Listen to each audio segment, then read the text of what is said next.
Il a réveillé une belle maison qui s'endormait. Attention, c'est un Marseillais à Paris. Quand il commence une collection, il pense à un héros ou une héroïne. Et à la fin, il offre à son client de devenir le personnage de ses rêves. Le processus créatif comme une gymnastique quotidienne. Un mélange d'inspiration pop et sophistiquée.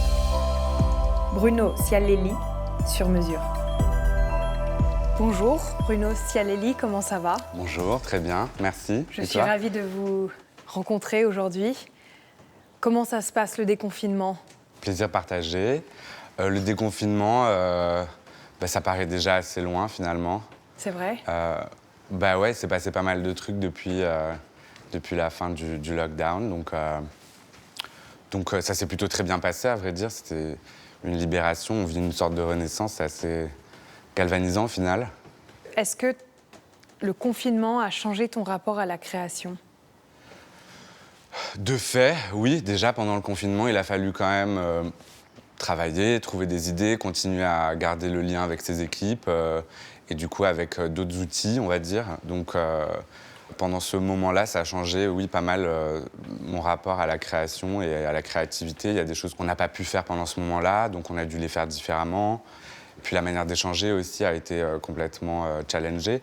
Ça a rendu parfois les choses plus efficaces, plus rapides, plus directes, parce que des réunions Zoom, des calls, etc., du coup, les topics sont plus clairs et on arrive parfois à être un peu plus direct. Mm-hmm.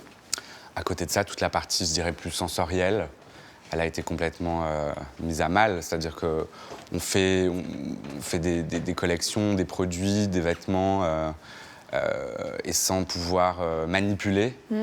Il y a tout un versant de cette créativité on doit s'en passer, quoi. D'où est-ce que vous tirez votre inspiration, justement, quand vous êtes enfermé chez vous ? De tout. Ce qui était chouette, c'est que finalement, j'ai pu me diriger sur des inspirations qui ont été peut-être encore plus personnelles. Là, avec tout ce temps enfermé à la maison, on a tendance à un peu plus se laisser aller sur des choses qui ne vont pas forcément être utiles au sujet du moment. Tout ce que tu fais en termes de culture, tout ce qui te nourrit doit être un peu transformable pour ton travail, alors que là, finalement, je me suis peut-être plus autorisée de regarder même des bêtises qui m'ont fait du bien et que je n'ai pas forcément le temps de regarder habituellement. Et qui peut-être ont inspiré. Ouais, en tout cas, qui collection. m'ont fait du bien, et je pense que c'est déjà important. Je pense qu'on a tous pensé à se faire du bien aussi. Ouais. Et à la manière dont on allait pouvoir se faire du bien après. C'est quand même un luxe d'être chez soi et d'avoir du temps, en fait. Qu'est-ce qui vous a le plus manqué pendant cette période ? Je n'ai pas vraiment manqué de quelque chose. Certains proches. Moi, j'aime beaucoup faire la fête, j'aime beaucoup danser, j'aime beaucoup sortir, j'aime beaucoup observer comment dansent les kids. Il y a des choses comme ça qui me nourrissent. On va bien s'entendre. Régulièrement, ouais. Le truc qui m'a le plus manqué pendant le confinement, c'est d'aller danser. Ouais, je pense Parce que c'est... qu'on peut s'amuser chez soi, il y a pas de... Ça, ouais. J'ai pas de problème, j'ai trouvé 1000 manières de m'occuper, mais aller danser, c'est pas pareil, on peut pas le recréer. Ouais, et aller chez danser, soi. ça regroupe tellement d'autres trucs. Enfin, c'est quelque chose qui est très rewarding pour moi et où j'observe beaucoup et ça m'a beaucoup manqué, ouais. Vous êtes nommé à la direction artistique de Lanvin pour les collections Femmes et Hommes en 2019. Ouais. Lanvin est évidemment une des plus grandes maisons françaises de couture. Comment est-ce que vous êtes approprié de cette maison ? Je sais pas, il y a peut-être des éléments qui vont... Je pense que c'est quelque chose qui va être plus facile de post-rationaliser. Mmh. C'est presque un peu tôt, 2019, c'était hier. Ouais. Ce qui est sûr, c'est que c'était une maison en difficulté. Il a fallu réagir vite en prenant ce job. Il a fallu digérer un peu l'histoire de cette maison, une très longue histoire, comprendre ce qu'elle représentait à ce moment-là et ce qu'elle pouvait représenter dans un futur proche. Je pense qu'avec la jeunesse va aussi peut-être l'idée de ne pas avoir peur et de s'écouter peut-être sans trop intellectualiser les choses. Et c'est un peu l'approche que j'ai eue en arrivant, construire une équipe, m'entourer de créatifs avec qui je pourrais échanger et définir des idées et une nouvelle beauté pour cette marque. Et voilà, je pense que c'était une approche assez instinctive au final. Quel est le point de départ de vos collections? Comment est-ce que vous... C'est très character-oriented. C'est-à-dire qu'en général, je commence une collection en regardant des films, en imaginant une narration, et je commence par définir des personnages qui vont un petit peu incarner la narration de la saison. Voilà, ça peut être des héros de la littérature, du cinéma, ou des héros de la vie de tous les jours. Et en général, je commence les collections comme ça, en réfléchissant au character. Et plus précisément sur la collection Hommes que vous nous présentez là cet été dans quelques jours, qu'est-ce que vous pouvez nous raconter concrètement? J'ai toujours été intrigué par cet endroit qui s'appelle le Palais Idéal, qui est une œuvre d'art naïf par le biais de l'architecture d'un artiste qui s'appelait le facteur Cheval, Ferdinand Cheval. C'était un postier qui s'inspirait des cartes postales ou des fascicules des expositions universelles de l'époque et qui s'est mis à imaginer le palais de ses rêves qu'il a construit pendant 40 ans de ses deux mains, tout seul. Et donc aujourd'hui, c'est une œuvre majeure de l'art naïf. Et donc on a shooté là-bas parce que j'ai trouvé intéressant l'approche qu'a eu donc, le facteur Cheval, la manière dont il a créé de toutes pièces un building, une architecture qui est très stylisée et qui s'inspire de plein de références différentes. On pourrait penser à des châteaux bavarois, un palais hindou. Il y a beaucoup de références et chacun peut y lire un petit peu ce qu'il veut. Et je trouve que c'est une approche qui est assez similaire à l'approche d'un styliste, d'un créateur, où finalement, on a tous une librairie de références qui nous obsède, des choses qui nous fascinent, qui existent, qui ont existé. Et peut-être que pour moi, c'est le lieu qui raconte le plus l'histoire. C'est plus compliqué de présenter une collection quand on n'a pas le défilé pour faire exister vos characters, justement, comme vous les décrivez? Non, c'est un autre exercice, mais c'est pas plus compliqué. Je pense que l'exercice de défilé est plus compliqué, moi. Ah, d'accord. Une image, une photo peut raconter beaucoup de choses, peut-être plus qu'un défilé. Lanvin est à la fois synonyme de grand luxe et d'une forme de bohème. Quels sont les aspects de la marque que vous souhaitez vraiment mettre en avant, maintenant que vous êtes à la tête de la maison?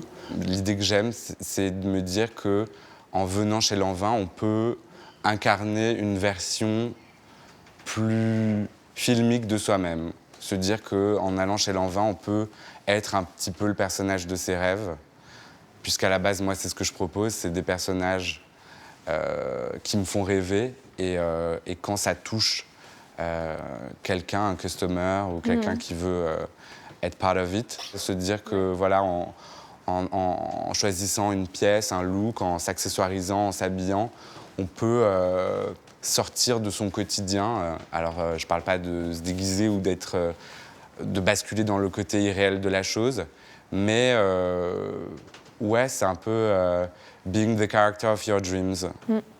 Vous êtes originaire de Marseille. Yes. Ma ville préférée. Qu'est-ce que ça vous inspire, Paris, d'être créateur ici? Est-ce que c'est pour vous la capitale de la mode? Peut-être, ouais. Je pense que, en tout cas, c'est à Paris que beaucoup de belles histoires s'expriment par le biais des maisons, des créateurs. Et je pense que c'est un épicentre évident de ce champ d'expression.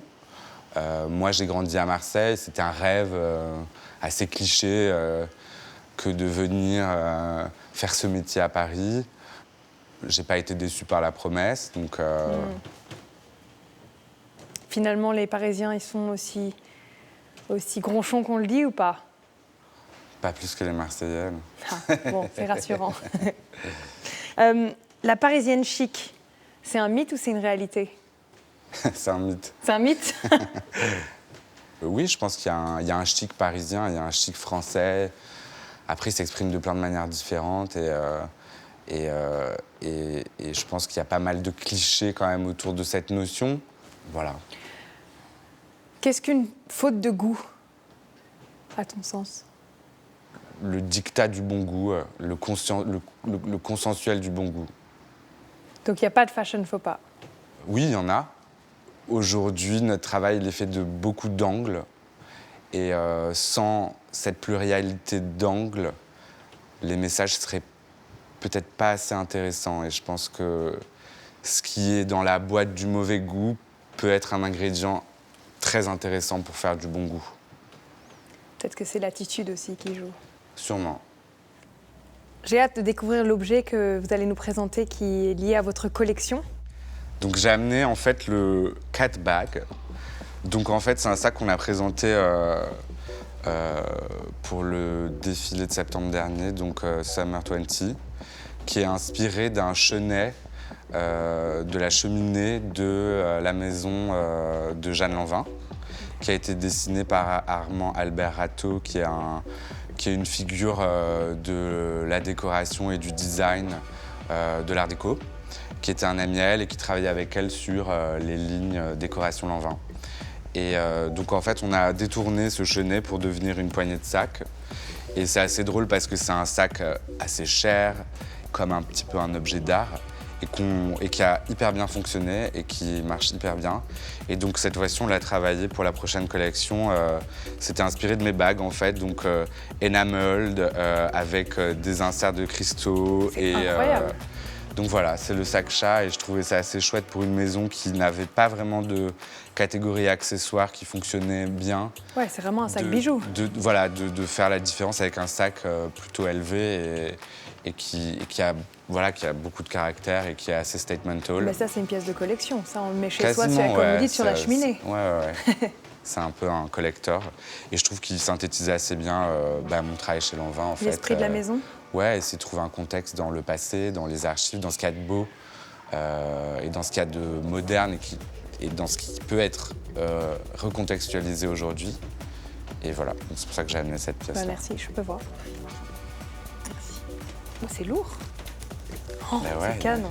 C'est incroyable. J'imagine très bien ça chez moi. Sublime. Merci beaucoup, merci d'être venu aujourd'hui. Merci à toi de m'avoir très sympa de discuter et j'ai hâte de découvrir la collection. Super. Merci beaucoup. Merci beaucoup.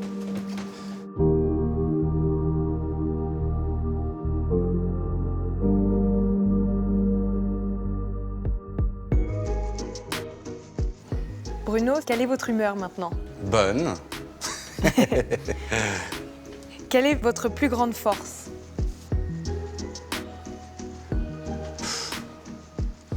L'optimisme.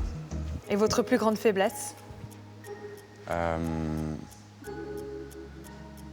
J'en ai pas. Quel est votre passe-temps favori? L'équitation. Quel est le meilleur conseil qu'on vous ait donné? D'être humble. Acceptez-vous la critique? J'ai pas le choix. Quel serait votre conseil à un jeune créateur, ou vos conseils? Charisma, uniqueness, nerve and talent. Ouh, c'est presque une devise, ça. RuPaul. Et si je vous dis Marseille ou Paris? Paris. Ouh. Top, merci beaucoup. Merci.